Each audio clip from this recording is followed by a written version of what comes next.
Welcome to the What I Meant to Say podcast. I'm your host, Wendy Jones, founder of Be Better Media and a mom of 4, passionate about human connection. Some of these stories contain sensitive content about real-life events, and all of the information in this podcast and from anywhere on the Be Better Media website is for informational purposes only. If you find that you need help, which we all do from time to time, please reach out to a licensed professional for help. Jessica Paquette is a chemical engineer, yoga teacher, and energy healer with a unique perspective on how we can work together to protect the earth and honor the circle of life she provides. Jess is comfortable being a fish out of water in most of the circles she runs in, and her knowledge and ability to speak her mind made this a discussion on natural resources that you won't hear anywhere else. I really hope it encourages conversation on the things we can do to live at the intersection of sustainability and economic prosperity in America. So I am so excited to have Jess Paquette here with me today. This conversation could go in so many directions, and we've been talking about having it for a long time. And so I'm excited to see where it goes. But what I really want people to understand is that, 1, you never judge a book by its cover. Mm-hmm. 2, we usually almost always feel like fish out of water wherever we are. And I love your perspective on how it's all connected. So I want people to hear it. So thank you for joining me. Oh, thank you. I'm thrilled and honored, mainly because it's so nice to be seen. I have not been seen ever, really, I feel like, in my whole life. I've always been a fish out of water, so it's really nice to actually have been seen and see the workings of things that I've done, to kind of all come together and actually be seen as kind of a collective. And so you deserve to be seen. And thank you. After the conversation we had on the documentary that we're working on climate challenge and some of your perspective there, I just knew we had to sit down and have this conversation. So give me a little background on your education and what you do on all levels. Let them know. Okay. Yoga, energy, all lots of hats, but I work for an oil company as an environmental manager, and I work actually for a few oil companies as their environmental manager. And when I started this, believe it or not, my family's in oil, and I went to UCSD and got a chemistry degree, and everything at UCSD was actually Al Gore funded and was all climate change and everything. And so when I graduated UCSD, I essentially shunned my father and thought he was the devil for what I was taught in school. And so, being broke coming out of college, I needed a job. He said he could get me a job. And then the aspect of, I was like, okay, I'm going to get in on the inside and try to make it on the inside to change things around in this oil industry, kind of feeling like I've almost been potentially brainwashed at some point during my academia career or, in school. Got in to the oil industry and actually realized how misrepresented it is. And then at the same time of I kind of changed my perspective of being I'm going to make the cleanest energy that we have here because we do need it. No matter what everyone else is saying, we do need it. And so from that perspective, ended up kind of coming in and being I'm going to make the cleanest, oil and gas that we have until somebody that's smarter than me figures out another plan. Did a lot of research into, green energy and that kind of stuff, and I've realized that even the green solar lithium movement is, the carbon aspect is exactly almost the same. It's just all kind of a wash at this point. And so from this perspective is, I've been kind of almost turning into a lobbyist when I got into the industry as a pipeline engineer initially. And so this aspect of seeing the amount of delusion around the industry and what's happening, and being a chemist and knowing exactly what's going on.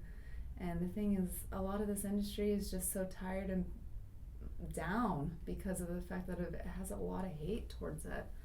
And so You know, I'm a big advocate of being like, you know, let's do it here, let's make it clean until we figure something else out, and we don't have anything really yet that pencils. Yeah.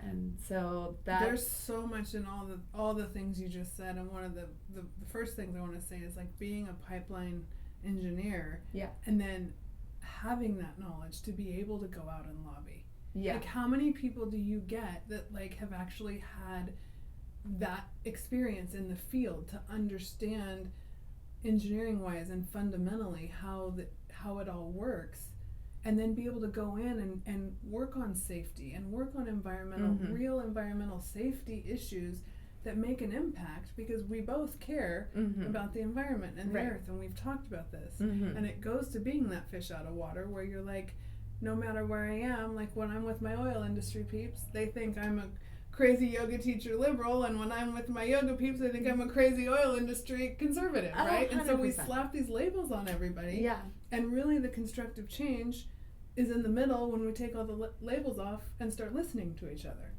100%. Right? But tell me what you see in California from the regulatory aspect. And your ability to do your job.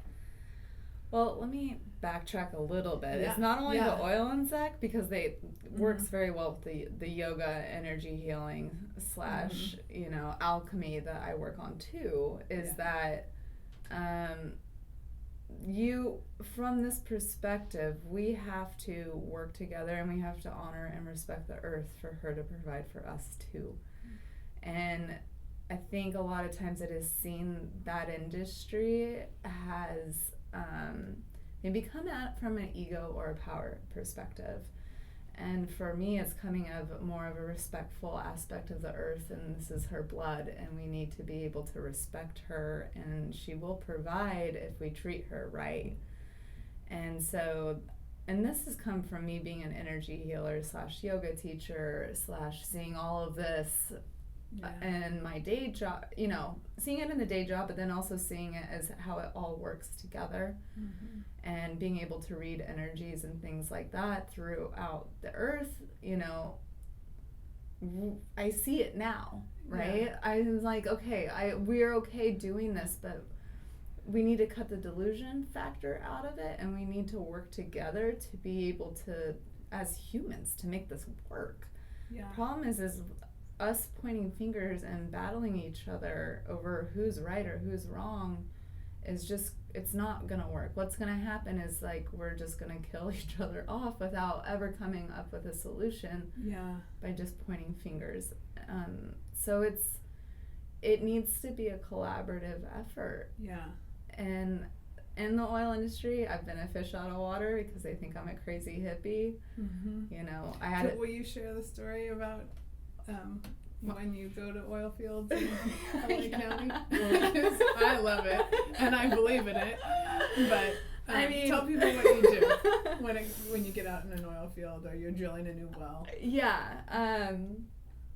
So, and then we'll get into we'll get into oil in LA County. Because that's a whole issue into itself. This is just recent issue, a for example illustration of your relationship to what you're explaining about. I have a very strong relationship with the earth, and you know, and the fact of we do need this. It's been there. It's a natural thing, and we as humans need energy, so we have to somehow make it clean and environmentally and safe, and which is totally possible.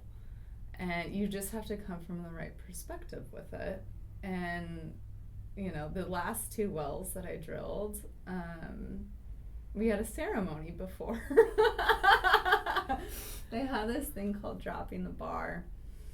And, you know, when you're gonna, you know, start a well up from that you recently drilled, and, you know, I had a ceremony with the guys. I said a prayer. I said gratitude for the earth. I thanked her for her aspect and providing for us.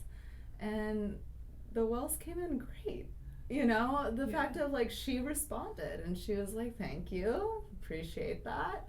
I respect you too, and thank you for not letting your Acknowledging me. yes. And you know, it's like kind of a funny business perspective now that I'm like, let's ask the pendulum what the pendulum thinks, you know. And how everyone thinks I'm does crazy. the male energy in your corporate world respond to these things? They generally think I'm insane. Okay. But you know, I don't care. Yeah. Because I know me and I know what's right and I know what she speaks to me and I understand that. I don't care what they think. And the ones that it's changing, I will say that. Over 15 years of doing I love this, hearing that. I would say the last 3 years, I think people are starting to be like, you know what? Don't really know if she's insane, but like what she does is good. Mm-hmm. And I'm gonna kind of ease into that a little bit. So it is changing. But I have seen, you know, generally I feel fish out of water, but I don't care. Yeah, I think that's no. one of the things I love about you, but also just a sign of, you know, as we all mature and we move into our purpose, we care less and less about what other people think when we're in alignment with our beliefs and we're doing good. And, right. Yeah. And the ones that, you know, the people that are opening up to it are the people that have already had that a little bit in them and they've just been kind of waiting for somebody to break the mold. Yeah. And then the ones that are against it that think I'm crazy, I write off or I'm just like, you're just not there yet. Yeah. You haven't made it. And only the universe and karma will tell at some point is that power, that ego that's over the top of it is going to backfire if it's not. And I see it already starting to backfire. Yeah. So the new movement here is from having the respect aspect. It's very similar, I would put it in like hunting, you know? And I'm thinking, you know, my background's in the water industry and it's the same. It's another natural resource that we need. Yeah. And we need to use wisely. Yeah. Right? Yeah. And it's a respect issue and it's a questioning, you know, what are the highest and best uses and then how do we take care of everybody and all of those universal principles, you know, not coming from a place of greed or ego or power. Mm-hmm. And that's where conscious capitalism comes in. Yes. You know? Yes, 100%. It's like, we are Americans. We know how to do things here really well, and people are forgetting that. Mm-hmm. Yes. You know? And I know you and I have talked about how when we have technologies, we have ways of doing things here that they're not done in other countries. Mm-hmm. So when we talk about really caring about the environment, if we have ways that are better, right, that are more protective, why are we letting that go? Why are we putting our hands up and saying we don't want to produce that here and letting it go elsewhere where their environmental regulations are so much worse? 100%. Or we're going to tanker it all in from Saudi Arabia. Yeah.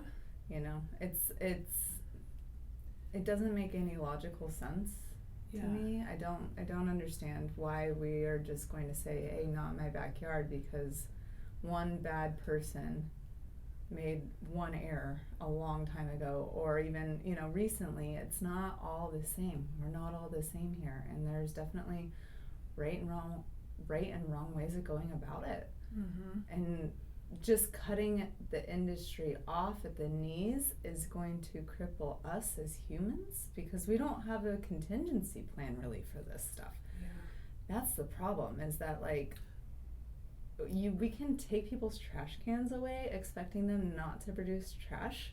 Yeah. But then if you don't have a contingency plan, you're just going to create chaos, which is essentially, like, I am not a Debbie Downer, I am an optimist in all aspects, but the way that we are fighting each other and what has created this is strictly politics, ego, and money. Mm-hmm. Those are the three things that are now, you know, defining all of this with actually no logical sense anymore on how this is all going to play out. Yeah. And without sounding condescending, it's like, I told you so.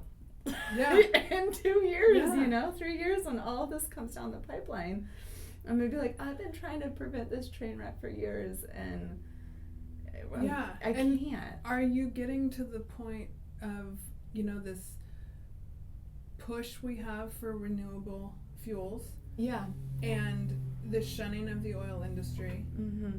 And really, in between, there, like the middle ground, there is no middle ground in the current plan. Right. They are pushing us out. California saying we're going to be all electric cars, Right. which that has its own environmental implications that Oh, right yeah. now no one wants to look at. No, yeah. Right? Big delusion on that.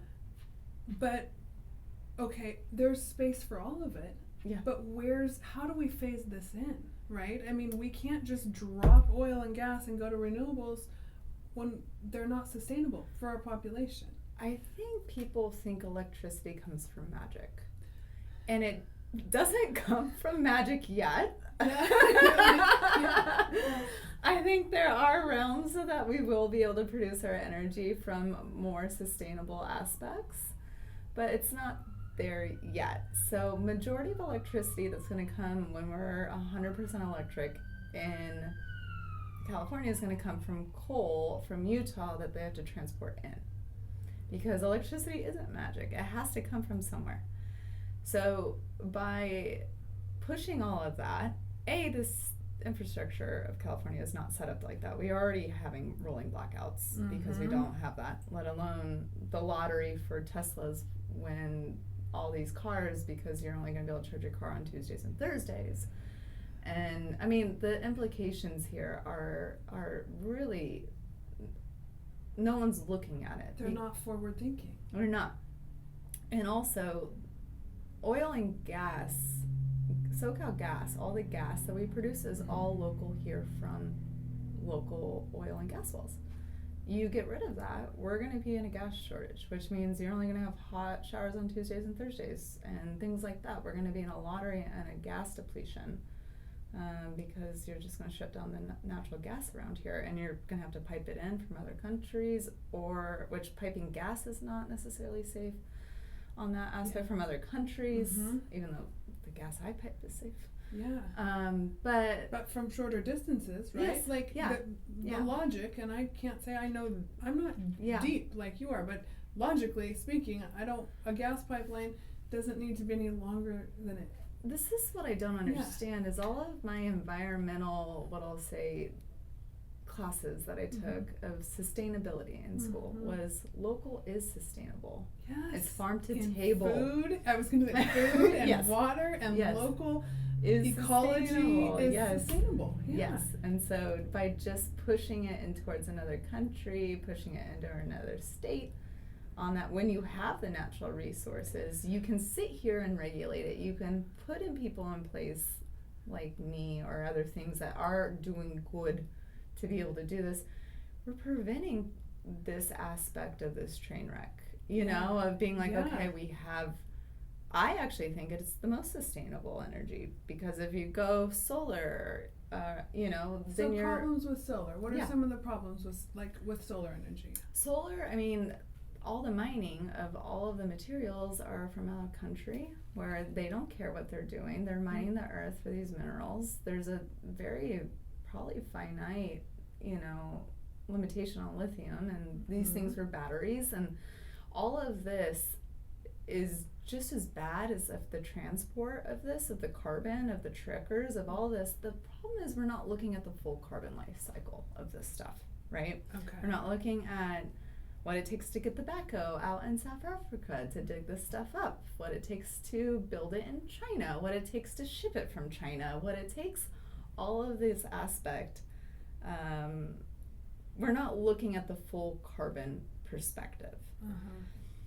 And so that's why I think, I once did a study, this is not a real technical study, but it was like, I was in kind of a little minor debate with somebody on, they thought that their electric hybrid was better than my Subaru, and I was like, okay, well, locally made this is not, blah, blah, blah, this still has to ship from here, and I was like, you still have to calculate everything out, and once you do calculate it out, it was a wash. Yeah. And I'm like, sitting there, and I'm like, how are we going to sit here and say that this stuff, when we're not looking at the full aspect of it, let alone the disposal of this stuff is rough,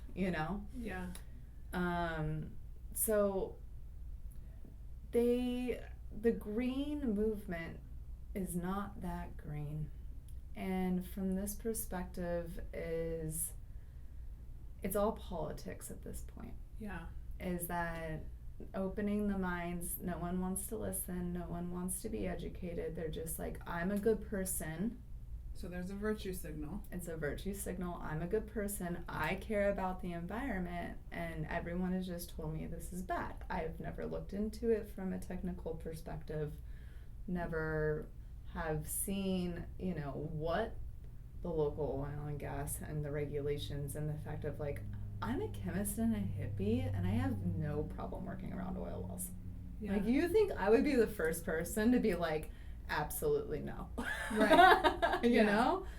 And so as a chemist and understanding everything going on, I would have no problem living right next to one.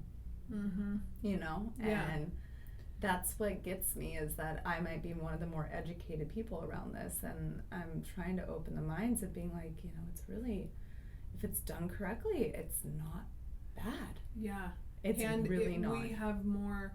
We have the ability to control it locally. Yeah. So let's talk about that. What in LA County, you're dealing with exactly the opposite of that, right? Mm-hmm. So you've had this job working in LA County in oil and gas for the last 15 years. What's going on in LA County right now as far as oil use and future? Yesterday LA County got rid of all new oil wells and a bunch of other things like new facilities, right? So they've been banned. Like, we won't do any further exploration. And we are sitting on probably, the state of California could be totally independent, energy independent, if it did it right. That's astounding. Yeah. And the aspect of them saying no more oil wells, you can't upgrade your facilities. Yeah, let's talk about that first. Yeah. What happens when you don't upgrade an oil facility? Well, then you're just operating on 6-year-old equipment and having to fix it all the time. Which sounds kind of like a recipe for an accident to happen. Oh, And then all of a sudden you've got an oil company who's so irresponsible. Right. But what's happened? But you can't upgrade your stuff. And so we want to upgrade our stuff, but then we're just having to fix old stuff and not use the new technology and not being able to do all that. By this implementation of these rules, they're not understanding what's going to backfire on them. We're not going to shut down the facility by doing that. We're just going to operate on 6-year-old equipment, which is not where we want to be either. Right. It's inefficient. We're going to have to fix it all the time. I mean, no one wants, it's like saying that your washing machine isn't going to break. It's 20 years old, and then saying like, you can't ever buy another new one again. And then being like, I just got a new washing machine and yeah. I'm loving it. Right, like you're gonna be like, I'm not gonna not get rid of my washing machine. Yeah. I'm just gonna be constantly fixing it every week now. Yeah. And it's costly. Yes. Inefficient. Yeah. And causing problems. And when we have an environmental, you never hear the state. Mm-hmm. The state is always coming down on the company. Yeah. Nobody ever asks, why did that happen, and did the regulator have anything to do with why this wasn't up to code or up to, or, you know, I mean, or is there better than code, right? Yeah. We could do better. Right. Yeah. That's just upsetting. The industry does not want to have accidents. It's expensive. It's timely, and it can put a company into bankruptcy. They don't want that. Safety and environmental aspect is their number one concern. And so from this perspective, it's such like a backfire, because then they put all these rules, all this stuff down. And the thing is that like we're always above them. It's generally seems like when they hire 25 people out of school that come and want to do an inspection, and then I'm teaching them their jobs on what they're looking for. And it's taking away from my time, which could be actually coming up with new creative ideas of being able to make it better. Versus I'm sitting here trying to teach somebody how to read a pipeline report. Yeah, and these are people the state is sending to you that you fill your day with. Yeah, that I'm teaching because you're required to. How to do their job, because they're the ones that are sitting there trying to say, let me find out if you're doing okay or not. You know, or like they come down and want to make sure that like, you know, our alarm system is up and adequate. You know, I'm sitting there teaching them about how our alarm system works. And then they're sitting there like, oh, okay. And I'm like, you just wasted an entire day of mine by me trying to teach you something that, like, I don't want my alarm system to go down. Right. Why would I want my alarm system to go down? Yeah. I take pride in my job. Yeah, yes. I'm here for a reason. Yes, yeah. But I just wasted 8 hours to teach you how an alarm system works. And, like, not only that, I have 25 of them that are doing that. Okay. 25 regulators. Let's talk about California versus, say, another state. Yeah. It's a lot. The inefficiency is insane. Yeah. You got 25 of these new people. Regulators. Looking that think they're all trying to save the earth and know what's going on, and they come down thinking that, like, I'm the bad guy. Yeah. And, you know, other states, other things, they'll have one, they'll have two that encompass everything. Yeah. And they know what they're talking about because they're able to hire good people. Yep. You know, they don't create all this bureaucracy. Right. I mean, to me, it just signifies a giant game of telephone. Yes. Right? Yeah. So, and somewhere along the way, when you got 25 of them, like, they're not talking to each other. No. They're doing extra work, doubling up, not sharing information. Oh, no, and, they don't work together. And filling your days. Right. Which could be spent so much better on what I think my passion is. And my passion is actually trying to do this cleanly and efficiently and safely and coming up with new ideas and coming up with different things. And, you know, I can't focus on our water, that, like, we produce a lot of water that, like, we could use. Can you imagine? That I can't spend doing that. We're a state of 40 million people, and we have not developed any more water since we were a state of 20 million people. Right. And you're sitting on a water jackpot, honestly. And with a little chemical and some permits that they will never probably be able to issue us to be able to do it, we could produce clean water off of the water that we pull out. Yeah. Another thing you told me about was natural gas. Yeah. You could be producing natural gas. Yes. Yeah. But they don't allow you. So you burn it off. We burn it off. Tell people why you have to do that. Explain what that looks like. This is one of the most frustrating things for me in this industry is that, you know, oil is valuable, gas is valuable too, but SoCal Gas, because it's the local distribution, I'm throwing them under a bus, but they deserve it. Okay. I like doing that. I have no problem throwing them under the bus, but you know, they'll limit how much gas that we can give them because they'll say it's only the local distribution system. Is that a fair claim? I don't know. But my excess gas, we flare. We burn it off. There's so many other things that we could be doing with that gas. So that gas, we can put it in a generator, we can collect electricity and put it back into the grid. But the grid won't take gas that they consider as brown energy. They only take green energy. So could potentially charge 550 cars off of a day on the amount of gas that I am burning. But I can't because of the energy PUC and because of the fact of it's not green. And so we have rolling blackouts. So we're doing the rolling brownouts and blackouts. We have the electricity. But because it's not a green energy, they don't want it. So what do they do? What is it? Yeah, and then what does it do? They pipe it in from another state, or they just do rolling blackouts, and then when you flare that gas, what does that do to the environment? Yeah. Right? Yeah. We want to flare? No, 100% we don't want to, but our business has to run, and the oil is what we need. Yeah. And so the fact that they are really limitation, you know, that's a huge deal. It's a huge deal with the utilities being a monarch, right? Or, you know, you have SoCal Gas and you have Edison. Yeah. And if Edison says that they're not going to take your electricity, you have no other option. Right. Versus other states, you have other options. They have tons of different options, right? So there's more of a capitalist competitive market. The monopoly or the oligarchy, there's not enough competitors in there. And yet, how we could close the loop on so many, be so much more efficient on so many of these natural resource issues. Right. And business really wants to do that. If you can get involved, like there are great minds and entrepreneurs out there doing so many amazing things, including in green energy, right? Including in renewables. Yeah. But we can't just close the door on oil and gas. We should be producing more water. Mm-hmm. Yeah. We should be closing these loops mm-hmm. and doing better for the environment because it is all connected. Working together. Yeah. We need to work together. And by us just saying no more oil and gas in California, what ends up happening, and we've been talking about this a lot this week, is like, how are we going to change the perspective? How is this going to shift? Because what's going to happen is, you know, one of my favorite stats is like at the highlight of the pandemic. Before pre-pandemic, it was like California uses 100 million barrels of oil a day. At the height of the pandemic, at like March 19th, when no one was driving or anything like that, still using 70 million barrels of oil a day.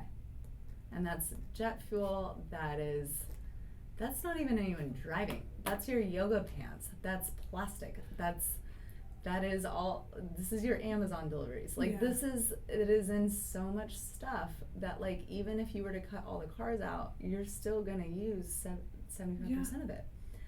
So by just cutting it off, then we're just going to tank it in. We're cutting ourselves off at the knees. Like, how are we going to maintain an economy? How is California not going to continue to sink?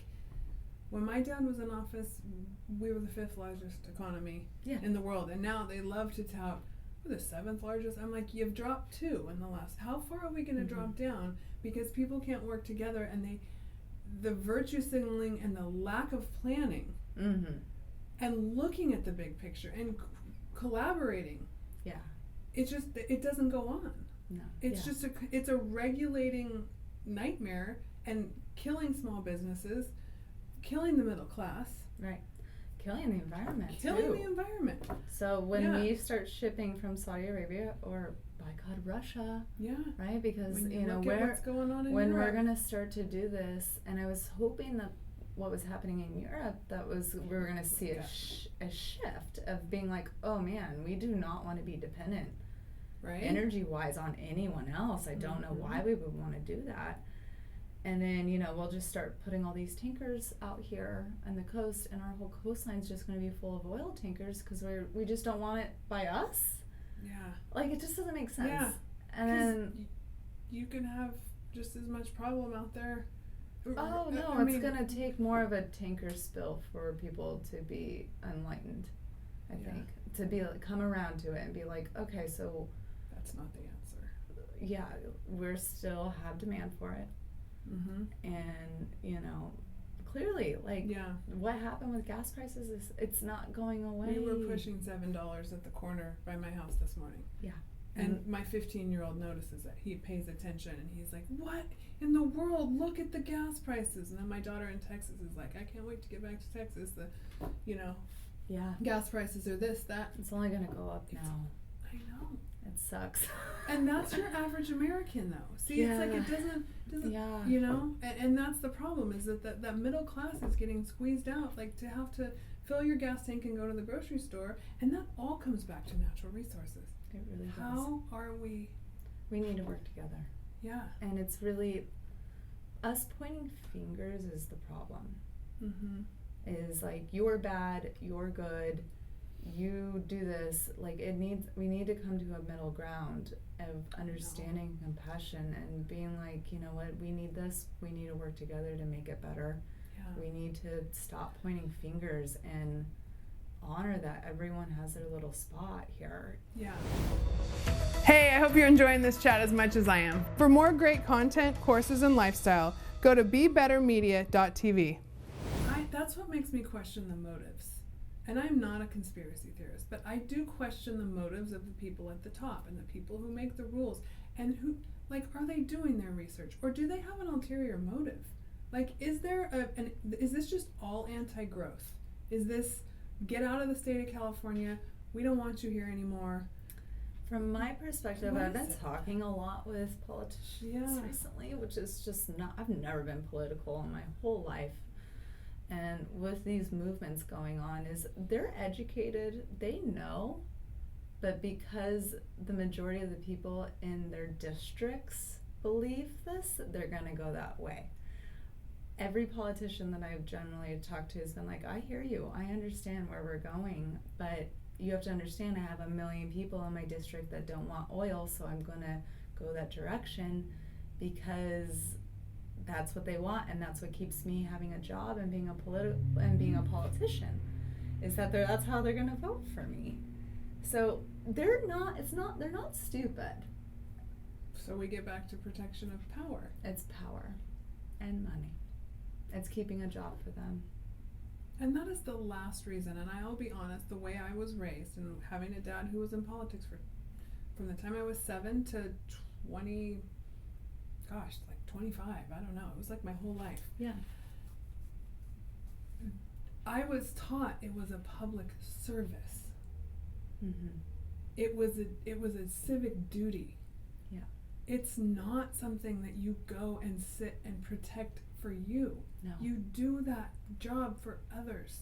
And if we can't get back to that mindset, I don't know what we're going to do. And this is the stuff that just gets me up in the morning. I read the Wall Street Journal every morning, and I send you clips because I'm losing my mind, and I feel like I need counseling after I read the paper. Girlfriend, I know. I'm like, the ulterior motives. Yeah. Like you said, it's power, money, and greed. And until we get out of that, we're not going to be successful humans. We're not going to work as a society until we get out of that. Yeah. And that's what I love, one, about our friendship and how we met, and through yoga and energy healing, and knowing that there really is a parallel universe out there that's working. It is. And that believes all of this is connected.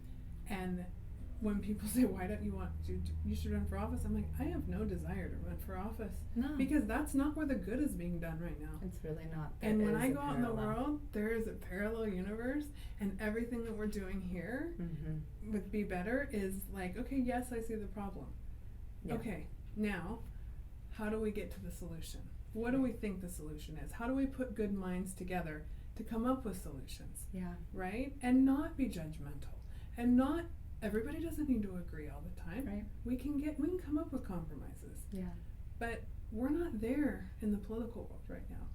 And, I think a lot of it is, you've talked about the people you work with in your industry. Yeah. And, how good-hearted they are, and how do they feel? How do people working in your company feel right now, like just personally? Most of them, I would say, are light workers. They're trying to do good. They're trying to make it work. All the ones I work with are like that. And yeah, there are a few bad ones, right? Yes, there are in any organization. Anywhere you go is gonna be like that. Right. Yoga studio, you're gonna find a few bad teachers. Sure. It's you're gonna see it.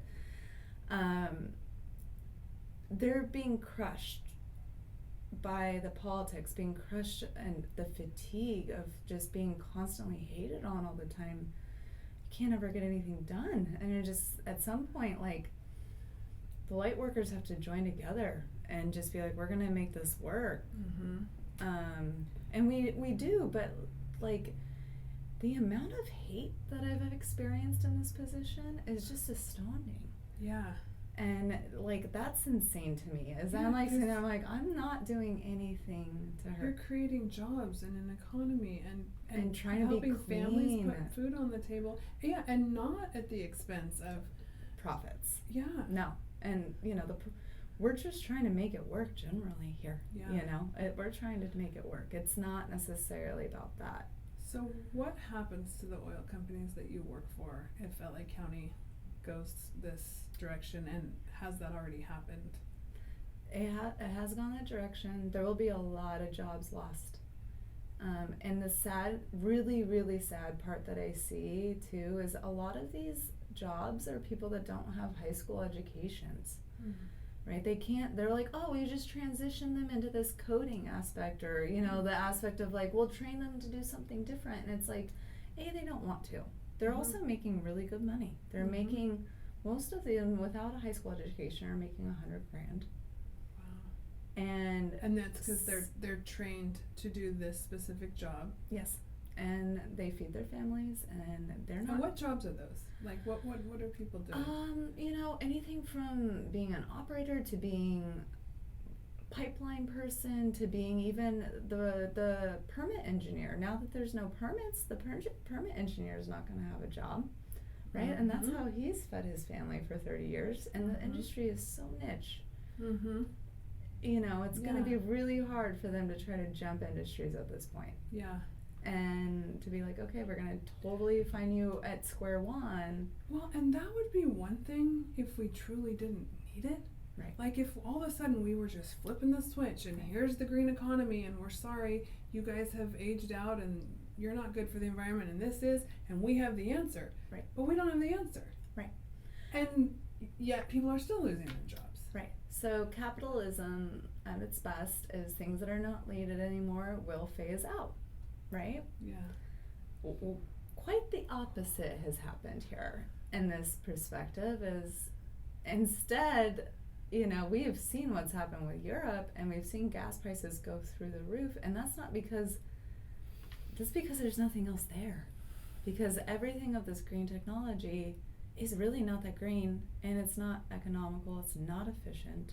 There isn't anything out there. And, you know, me as a chemist, you know, from this perspective is like, we're not going to find it until we find one of these chemicals or elements that's actually going to be the energy savior. And until we find that, we can't just kill off everything else. Yeah. We need to work together. Yeah. So from your perspective, is there a rightful, logical place for the renewables and the green energy? Like, is there? Yeah. There's a shift, but what would you say? I can't rely on it. Right. I think it is good. I like having options. Right. Yeah. If anything, we need to expand to have options here. It's failures when you got one and then something happens, right? And that's kind of where that's how we've gotten in this perspective. Yeah. I think we're evolving, the technology's evolving. I think that it's really good to have all this. I think there needs to be a lot more research on how this all works. I think, you know, just shutting down the nuclear power plants is not the way to go. That was my next question. I think, you know, nuclear is very safe. Yeah, there have been incidents, but as long as it's regulated, I think just because we're acting out of fear. But what's going to happen is this fear is going to actually create so much chaos that is just going to make it 10 times worse. Yeah. And don't you love when you see the universal principles that lie underneath these decisions? I mean, what happens anytime that you're making fear-based thinking, fear-based decision making? It never really works out for anybody. No. Right? No. Yeah. So we're smart people. Like, how can we not reward the intelligence that's out there? Like, even nuclear power, from where it was in the 60s, like we're not even, like, it's not even the same. We've come so far, we know so much, and yet anytime you use that word, the room goes silent. Yeah. Nobody wants to talk about it. And yet we know it's going on. A lot of power and fear. And if anything, we saw that with the COVID stuff. There was a lot of fear. There's a lot of power. A lot of power with that. And I think it all comes down to power. Yeah. Well, and I think like anytime that any industry comes in and says, or government, we know this is the science. And we heard a lot of that during COVID. And it doesn't have, and not just related to COVID, but like anytime someone comes in and says, we know and this is the science and you better believe it, growing up, like, that's not how science worked, and I'm not a scientist, okay? I didn't take as many science classes as you have, but that's not the scientific method. Right? I mean, so where science has come and the way that it is defined today in traditional media and the stories that we read and the, you know, the places we scroll, and that's not that's not traditional science. No. So how can an industry move and change and learn when this is the science? Like, you don't. Yeah. You don't. That has been a really big tragedy for science as a scientist. To see it completely lose all its validity. That's like, hard. I can see. I mean, it actually like emotionally affects you. Yeah, it does, because it has lost all its validity at this point, and this technical aspect and the giant movement of people now is more just mass hysteria and not technically looking at it, because I think actually science did create a little bit of comfort there, right? When they knew that there was intelligent people looking at all this, and then when you pull that from underneath them, you know, now it's like, okay, so that was that movement was very detrimental, I think, and created a lot of fear. Yeah, and it also creates a place where we're not able to admit if we got something wrong, and anybody can get something wrong. Right? Everyone should admit when they're wrong. Yeah. I think that's a part of it.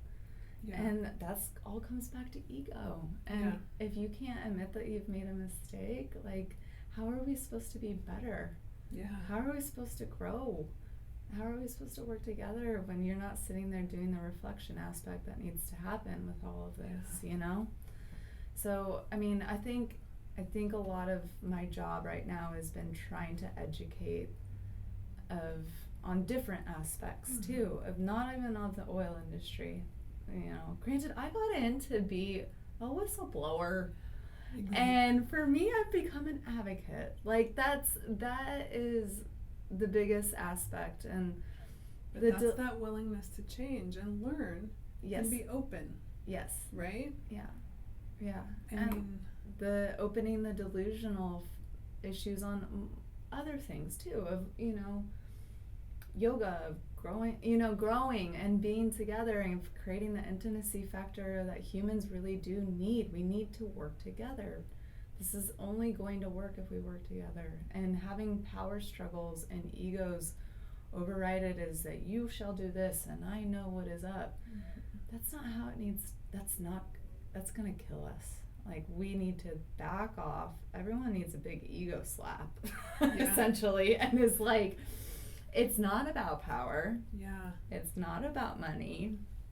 This is how we're going to work as a global economy and be great humans. And instead of just sit here and kill each other off over, you know, by not hearsay. Developing, because we are the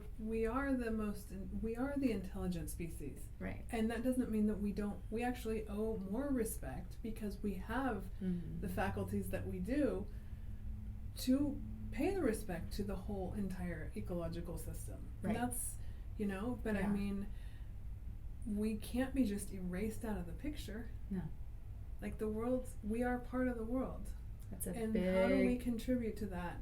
Yeah. In the best way possible.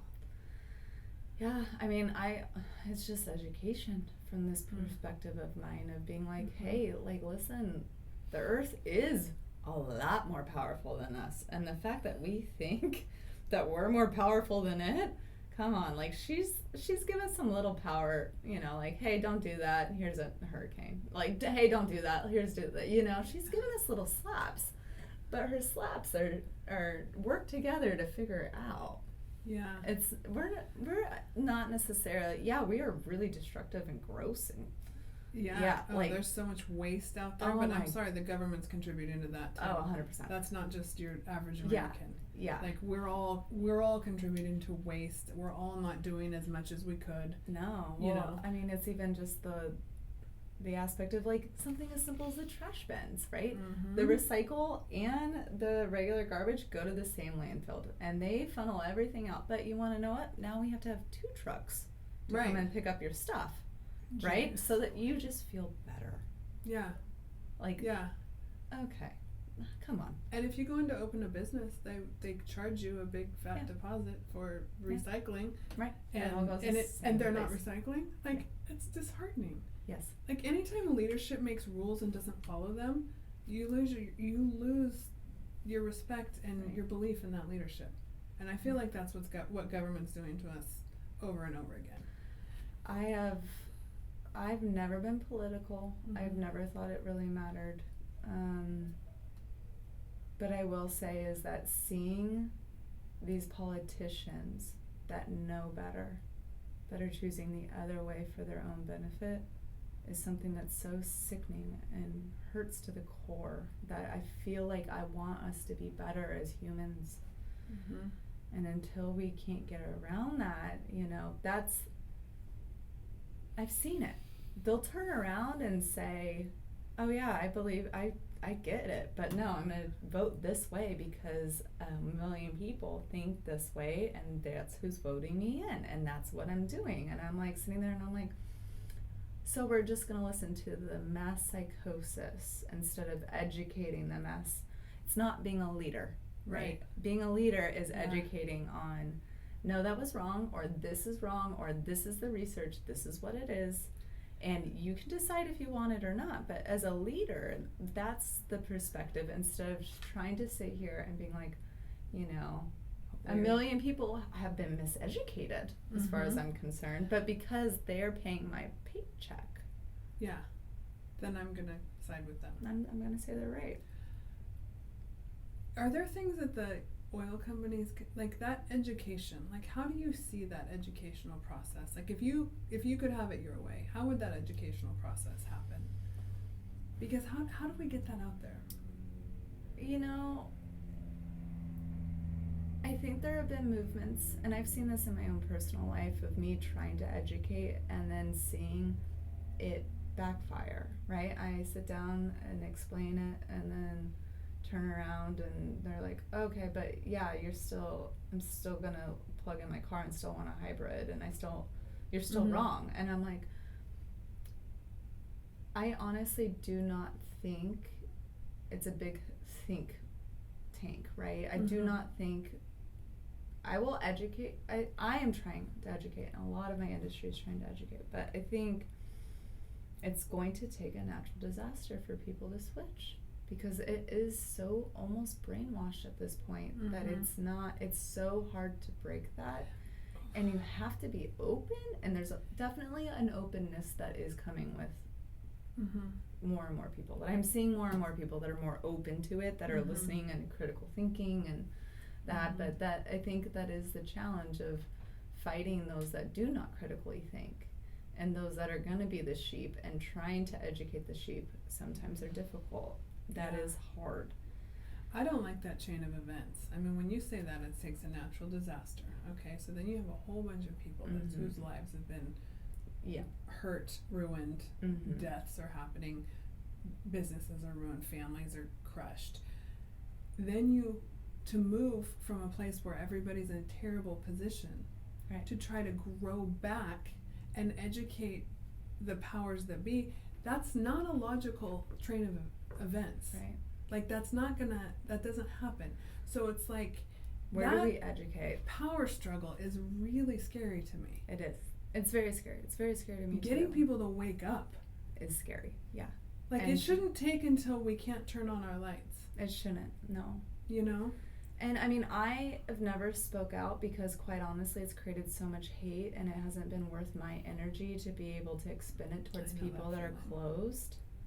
But I will say is with the movement of what I have seen, I'm starting to stand up. I am starting to be seen. I'm starting to really put myself out there right now because of the fact that I'm sitting there like, this is the last thing that I know how to do, is to sit here and talk to people and educate people. And like, I would have never in a million years ever done a podcast. But the fact of now I'm sitting here like, we need to educate. And even if it's just 2 or 3 people that I can educate and be like, pull them out, that is worth it to me to somehow, you know, that feel like that makes, I feel like I'm doing not a whole lot, but like if I can just get a little bit of some movement around me, which I've seen with my girlfriends, they're like, do not talk to her about green energy. You know, and then I sit down and I see them now starting to kind of be like, you know, you should talk to her, and opening minds is difficult. And if we've figured that one out, then I think we've made it. But that's but the even one part. At a time, you know. I commend you for that. And the other thing I will say about you is I know you on so many different levels, and it's like you're also not doing this to protect your job. I know, by the way, there are 100 people that would hire you for 100 different things. Yeah. Like, this girl can do all kinds of I stuff. don't mind losing so my job. This is not, you wouldn't come on here and you're not just throwing stones, and you're also not here to protect anybody or to protect your job. Like, you're truly speaking from your heart. Yes. And that's what I love about this message, because I think that's what conscious capitalism is all about. And when I come across entrepreneurs and people that are doing their jobs and get up every morning and drive 2 hours and go to meetings till late at night and go speak at the board of supervisors and get blasted for it. Yeah. You're doing it from your passion and from your love and from your purpose. And that's what's changing the world. Not all of these regulations and if anything, it's making it worse, because the people that are putting them have no idea how business works, have no idea how anything works. They're just sitting, writing, I think this is a good idea. And I'm sitting there and I'm like, life works. You have no idea. Yeah, there's practical application, people. We gotta run the experiment, and we gotta see what works. We can't just, shut down the oil wells and flip on the solar and say it's all gonna come together. It doesn't. And we're seeing the effects of it, and it's scaring the heck out of me. It's scary. Right? And it's only gonna get worse. But I wanna do we wanna be better. I wanna be better. I want us to be better as humanity. I hate the fact that I see how much greed and power and ego and all of this that's going on. Yeah. I hate that I see everyone that can't admit they're wrong. Yeah. And it's driving me crazy. I want us to be better and work together, and all I feel like right now, and it's pessimistic, but it's like just chopping everyone's heads off if they don't agree, and it's not. We should be able to agree. We should be able to work together. Yeah. Agree to disagree. Learn from each other. Learn from different perspectives. Right. Realize that politics are pretty much, if you're coming at it honestly, they're just part of your story. Yeah. You were raised in a certain environment with a certain set of circumstances, and you're coming from that perspective. Right. Sit down and listen to somebody. Yeah. Instead of just having this preconceived notion of what it's got to be and how it is for everyone, because it's not. Right. Right? Yeah. So, I mean, and that's so much of what we're trying to do here, and I do see it as all connected. I see it from the soil to the water to the table to the family to the relationships we have, and that's how our communities and our country and our world, it all comes together like that. Right. So, well, that's been the big disconnect. Yeah. It's all synergy. It all works together. Mm-hmm. And if you cut out one of the elements, you're gonna create a huge chaos. Mm-hmm. And by just cutting that off, you're gonna, God knows the repercussions. I already see just a few of them, let alone things that come down after that. Like, okay, we're in an energy crisis, but what comes down with that? A lot of fear comes down with that, that fear is power until it too. hits somebody square in the face, like when you can't turn your lights on, when you have to ration your showers, when you have to, there's no gas at the pump. Right. That's when that's too late. It's too late to wake up then. It is. So we need to wake up, and we need to work together. And that's what I love about your message, and trying. Well, I'm excited because the great thing about Jess is the place you're gonna find her and hear about her is when our climate challenge documentary comes out. Because that was an awesome interview that you did there for us. I had a migraine that day too. Oh. I was like, I'm not saying what I want to. It was you rocked it. But it's like definitely. Yeah. It's all energy, and we need to be respectful of it. I think, if anything, is we have to honor the earth. I think that's what people don't understand. They think I'm I'm killing the earth. I'm like, I'm the biggest environmentalist you will meet. And that's the irony. And human. And trying to make us better humans. And and that's why we get along, and that's why we connected in yoga, and look at the power of the stories that come out of that. Right. And that's why I just want people to continue to be curious and keep their ears open and their eyes open for the stories that could actually change their perspective and change the narrative out there. Because it's not, I refuse to believe it's as bad as so many days it feels like, or what the says on the news, you know, because there are good people, smart people out there with solutions. We just have to allow it to happen. We need to let them go. Yeah. We need to let the people that really know what they're doing do it. Yeah. Because they're the good ones, and the people that are there that know what they're doing it for the better good. Yeah. They really are. Yeah. Gotta let them do it. Totally. It's nuts. So my wrap-up question that I always ask to everybody is if there was, because I'm so passionate about teaching things to the next generation and also learning things from the next generation, but I always ask people, like, if you could give a piece of advice to your younger self, what would it be? I think it would do love more. I think I've spent a lot of my time in the last probably, my life is living in the head, being intellectual, being a scientist, looking at all this research and coming almost from an element of judgment from that perspective, not judging others, but more just, really digging into things so much that it had blocked my element of love. Mm-hmm. And if I see anything of how we'll come out of this and be together, is we have to love each other. Yeah. And the love is what is going to find the collective good and the passion and the growth.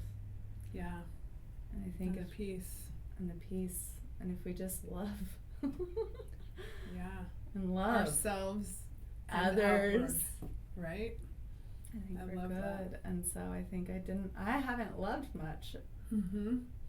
And now loving has opened me up personally so much. I think it would do a lot for everyone. Yeah. I'm almost overbearing now. Just a human ball of love. I'm sure people love seeing that coming out. So I don't know. I hope it continues. Well, thank you so much for this conversation today. This is going to be a great one. I can't wait to release it. So I really appreciate your time, and I know there's lots more to come from this little collaboration, because I always love putting my mind and heart with yours.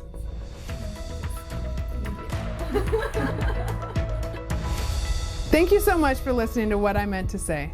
If you enjoyed this conversation, you know what to do. Subscribe, rate, review. And for more great content, courses, and lifestyle, go to BeBetterMedia.tv.